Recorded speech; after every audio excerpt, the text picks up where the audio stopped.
Hello, everybody. In the 1920s, Eckerembe Vlora, one of the most prominent political figures at the time and a highly educated intellectual, was probably the very first one to raise concern about the fate of wildlife in Albania. Member of the famous Vlora family who gave a great contribution for Albania's independence. He was a true lover of nature and wildlife. He loved animals very much, and he had seen by himself many of the species that we have now today. He had seen wolves, he had seen bears, he had seen wildcats, roe deer, and many, many other species without being a naturalist, without being a biologist, just going out in the mountains by himself. But there was one species in particular that really evoked big enthusiasm in him, and that was the lynx. He even kept two of these animals, two individuals of lynx, in his house in Vlora for many years in the 1930s, after a villager brought them to him. But the joy of watching the amazing Albanian wildlife was contrasted by him, by the ongoing destruction that he was always observing in the forests of our country. And in his words, when you read through his memoirs, you can find paragraphs like this. I have seen with great anger sacks filled with wild animal meat being transported with a caravan in Tomor in 1906. They were going to Durrës to be sold for ridiculous amounts of money. What an unnecessary slaughter was made to the Albanian fauna at the time to satisfy the thirst of people for killing and profit. This was in 1906. We are now more than 100 years later, and today we still see many of these scenes. We are being bombarded by the media by images of hunters killing wildlife day to day, depleting our animals, depleting our most vulnerable member of the community, destroying natural resources, destroying forests, overexploiting natural resources. But I don't want to talk about this. I mean, we all know this very well. We are very aware of this on day-to-day basis. I want instead to look at these little things that we have remaining and get inspired, like I did when I was a kid. When I was a kid, as many kids, I loved animals. I loved to bug my parents to go to the zoo and to drag them the whole time to take me there. There was one animal in particular that really, as Eckerembe Vlora did, evoked some major fascination in me. And in the blurry memory of my childhood, as blurry as this photo is, it was the only one I could find from Tirana Zoo in the 80s. As blurry as this photo is, it remained imprinted in my mind. And that was, of course, the lynx. No matter how small the collection of the zoo was, we still had a lynx in our zoo in Tirana at the time. And just watching at it really, really inspired me. It became soon my favorite animal, and working for its survival became some sort of a childhood dream for me. But my chance with the lynx came many years later. In 2005, I started collaborating with an NGO here in Tirana, called Protection and Preservation of Natural Environment in Albania. And that's where I had my next big chance to actually start working for the lynx. The IUCN Cat Specialist Group, which is some sort of international group of experts dedicated to the conservation of wild cats all over the world, had for a long time identified the Balkan lynx population, the lynx that lives in the southwest Balkan Peninsula, as the most endangered autochthonous or indigenous population of Eurasian lynx in the world. This was done mainly, back at the time, this was done mainly through expert assessment. There was no good scientific data, let's say in a sense, to back up all the information we needed. But even through expert assessment and estimations, at the time it was evaluated that no more than 80 and maybe up to 100 individuals remained, mainly spread in Albania, Macedonia, and possibly also in Kosovo and Montenegro. But one might ask, what is the Balkan lynx? Why is it so worth preserving it? Why do we need to focus so much attention in this particular species when there are many other populations in the world that might need the same attention? Well, I like to think it's special, and we like to think it's special, but it's not only me. two taxonomies in the past have defined the Balkan lynx as a different subspecies of Eurasian lynx. That is to say, it's a distinct race that is not found anywhere else in the world, that is separate for all the other lynx all over the world. And they did this by doing morphological measurements. This was done back in the 40s and in the 70s, but they did this by measuring bones and comparing bones of the Balkan lynx with other lynx all over the place. But more recent information, better methods, let's say, genetic analysis, are showing that Balkan lynx, as a matter of fact, are truly distinct for all other lynx species present in the whole world. So the message was clear. On one hand, we had a critically endangered population of lynx.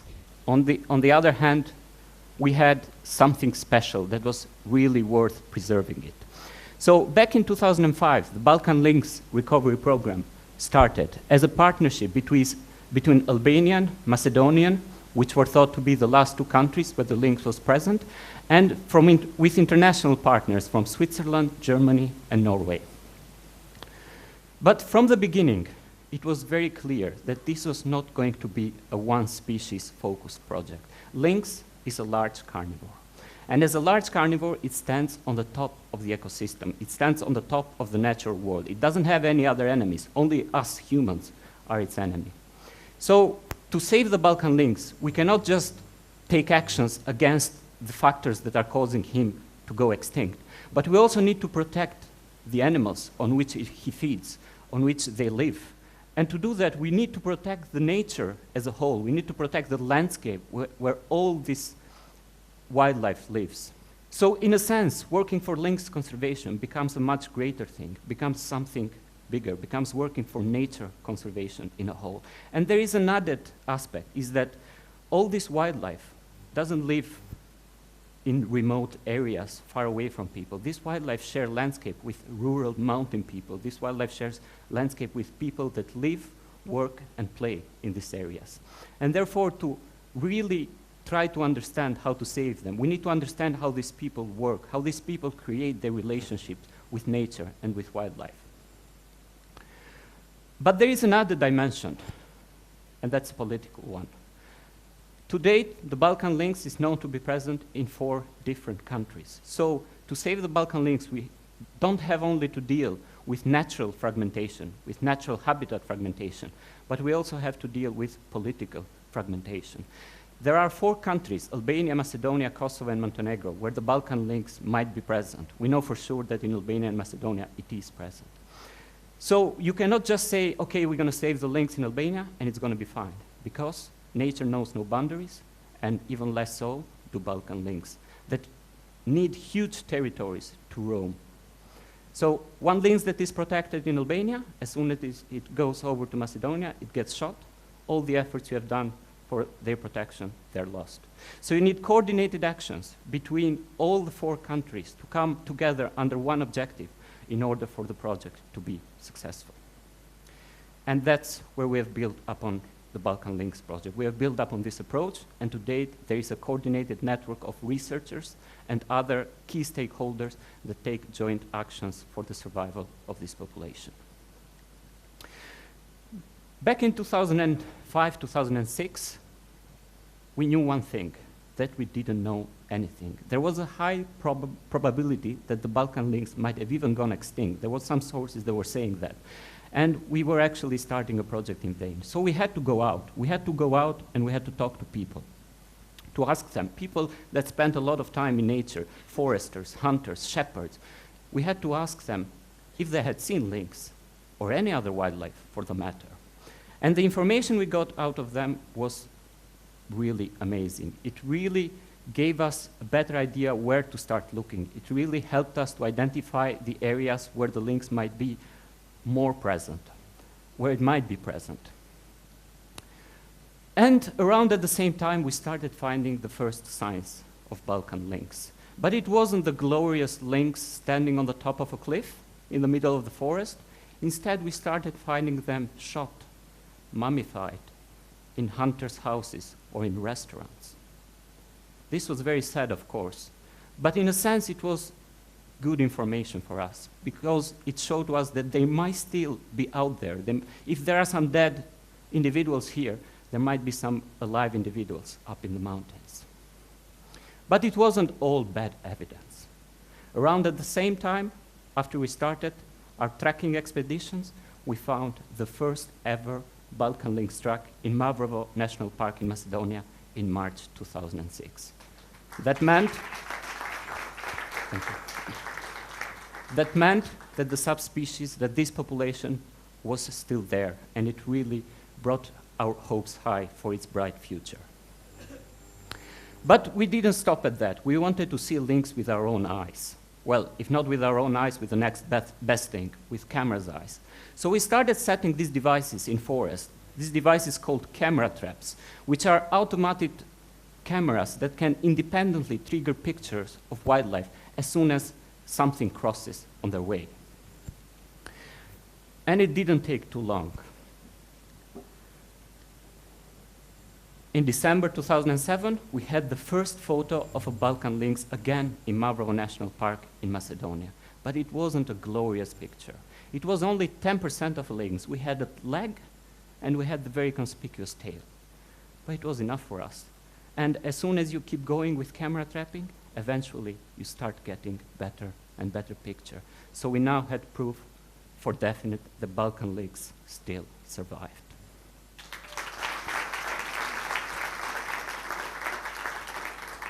But the next logical question was to know how many are out there.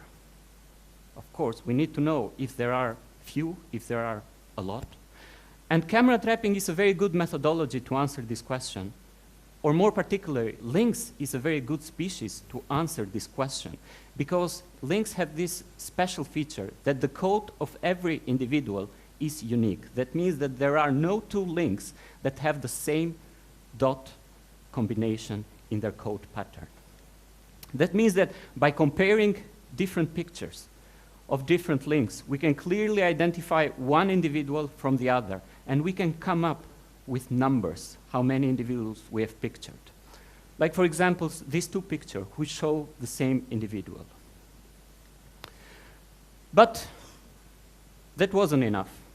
We had to actually know what lynx were doing, how they were behaving, what habitats they were using, what they were doing on day-to-day basis. So we actually physically captured the lynx. Again, in Mavrovo National Park in Macedonia in March 2010. We captured the first Balkan lynx and we radio tagged him. We put an equipment that actually sends a signal to the satellite and can show you at any moment in time the presence, and any moment in time and space, the presence of this very individual and what it's doing. And the information we got out of it was again amazing. The first individual we captured, nicknamed Marco, had a home range of more than 370 square kilometers. It's a huge territory. It's almost as big as the whole Dursi district, which is next to Tirana. And we also found out information on what they ate, what were the main species that they were consuming. Now, all this data, all this information was very useful to us because it was helping us to create better ideas on how to preserve the species, which methods to choose to better preserve the species, how to influence policy actions to better preserve the species. But in case you didn't notice by now, all the success stories I've been telling, they were from Mavrovo National Park in Macedonia. In Albania, the situation was much darker. For many years after the start of the project in 2005, we didn't get any lynx evidence. And that is because maybe we were looking for lynx at the wrong places. We were looking for lynx high up in the mountains, in the forests, and instead we found the very first alive Balkan lynx in Albania in a restaurant. And no, it wasn't a guest there. It was there as an attraction object of the likes that you commonly find throughout Albania. You probably have seen these bears that they keep in restaurants. Have you? Yeah, it's illegal. It's totally illegal. It happens in the light of the day, and nobody's doing anything about it, and nobody has done anything about it for the past 20 years. So that's where we found the first lynx, and it was very sad. Of course it was sad, but it was also very good information, because we asked the owner, oh, where does this lynx come from? And he showed us the mountains where the lynx comes from. So we went there, and we set camera traps, because we thought if there's a lynx in a cage, there might be more lynx out in the mountains. And again, it didn't take too long.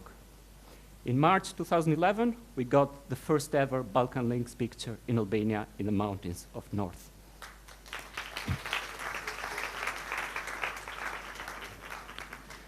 And once you know where one lynx is, with enough dedication, with enough effort in surveying and monitoring, you are bound to find them all. And after that, we started to get many more pictures in that area and in many other areas, like this one in Srebrenica Blanica National Park, taken last August, in the August of 2012.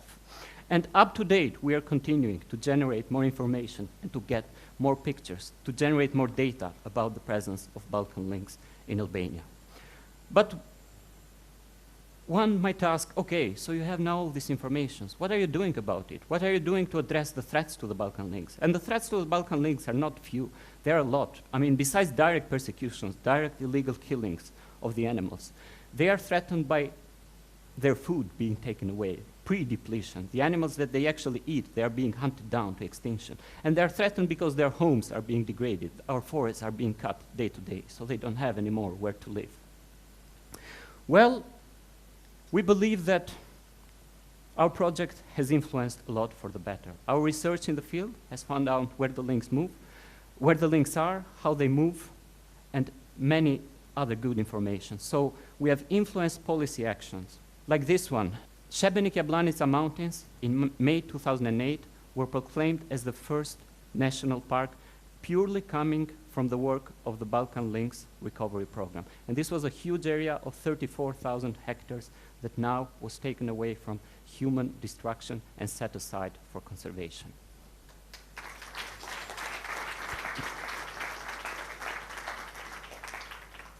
But where we focused most was people. There is a particular reason why Balkan lynx have survived in this region of the world, in this part of Europe, and has gone extinct in most of Central and Western Europe. That is because our local rural communities have preserved a very traditional lifestyle. The way how they plow their land, the way how they graze the sheep is very traditional. If you go there, you're going to really find the best representation of human nature coexistence. Some of us might even despise this. They might think, oh my God, village life. I want to go to live in a city. But actually, that's the best example of how human and nature can survive next to each other. And science has not taught them this. They have been knowing this from generations. All the knowledge that they have in how to use the land has been transmitted from father to son, from mother to daughter, and it continues up to date. And what we try to do within the Balkan Lynx project is to help preserve these livelihoods, to keep them there. We talk to people. We want them to keep these methods, these traditional methods, because it is because of these methods that many of the wildlife species that you find today in this region of Europe, they have survived, and in the rest of Europe, they have gone extinct. So we have supported many small grants. We have given up to 50,000 euros to local people to actually keep these traditional activities going, keep doing what they are doing. And at the end of the day, it is all about people. The fate of the lynx is totally and literally in our hands. Like the fate of these two lynx who had two separate encounters with two different hunters. The first one, on your left, yes, your left, the first one chose to trigger the gun, and all he got out of it was a pitiful trophy picture. The second one found a lynx cub in the forest, but he actually just chose to take a photograph and let it go to return back to its mother. So it's totally up to us which one of these pictures we want to see more in the future. Thank you.